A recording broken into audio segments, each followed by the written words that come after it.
আগামীকালকের থেকে আমাদের জীবনে এরকম একটা ঘোষণা আসবে,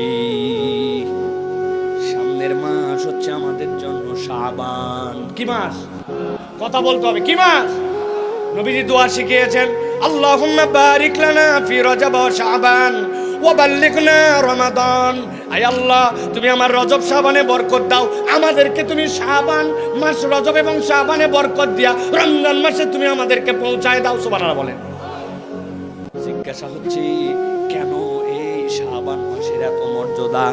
মর্যাদা তো শুনছি জীবনে অনেকগুলা, মুহররম মাসের মর্যাদা শুনছি, আমি তো মর্যাদা শুনছি রমাদান মাসের, হজের মাসের মর্যাদা শুনছি, এইগুলা তো সবগুলি হারাম মাস, 4টা মাস। কিন্তু সামনে যে মাস আসতেছে এই শাবানের মর্যাদা কেন?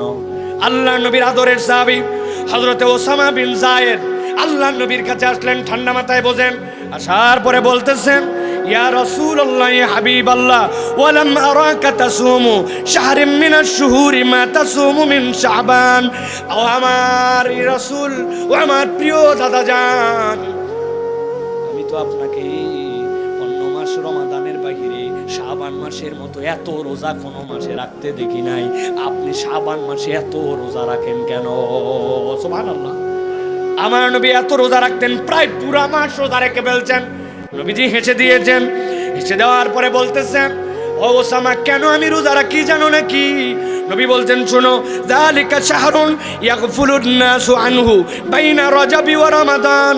নবী বলছেন, এটা তো এমন মাস, দুনিয়ার অধিকাংশ মুসলমান যেই মাসের ব্যাপারে গাফেল, যেহেতু এই মাসটা রজব আর রমাদানের মধ্যে, এই মাসের ব্যাপারে তোমরা খবর নেও না।